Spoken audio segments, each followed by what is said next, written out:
चारा शब्द अगर वो जोड़ रहे हैं तो कहीं ना कहीं ये भाषा का जो है ये गलत प्रयोग उन्होंने किया है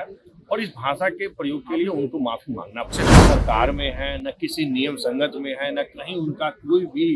बोलने का मांग रखने का अधिकार है, बट वो जो अधिकार के साथ जैसे निर्णय देते हैं वो निर्णय लेने का उनका अधिकार है। हम लोग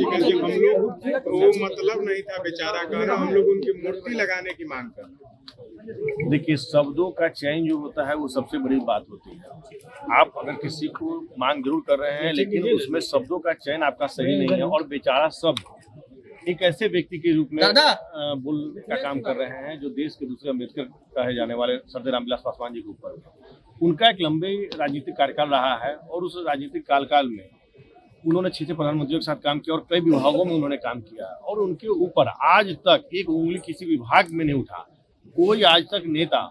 एक आरोप उन पर नहीं लगा पाए, कोई नेता आज तक उनके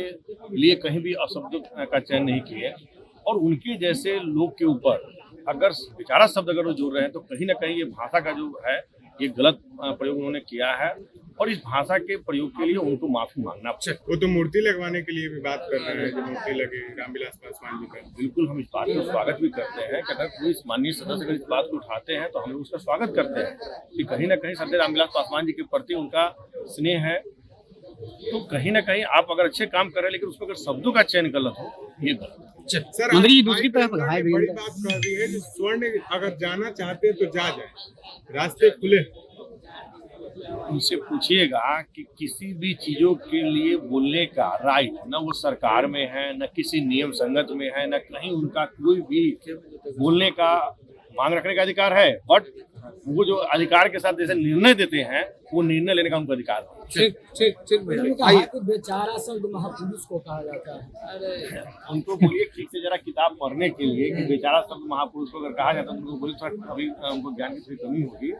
थोड़ा शब्दों का चयन के लिए वो किताब पढ़ लेंगे तो मुझे लगता है कि आगे आने वाले समय में कुछ कल हाजीपुर में चिराग पासवान जी की सुरक्षा में बड़ी चूक हुई थी। हाँ, इस बात की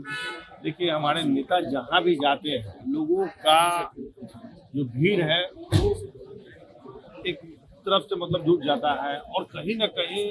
उनके जाने के बाद भीड़ जो है प्रत्याशी कहीं ना कहीं से जुट जाती है। तो हमारे नेता कभी नहीं चाहते, अपने सहयोगी को भी नहीं बोलते हैं कि आप उसको कंट्रोल कीजिए या किसी कीजिए। नेता भी थोड़ा छूट दे देते हैं कि भाई लोग हैं, पब्लिक है, क्षेत्र है तो आने दीजिए, यही कारण है।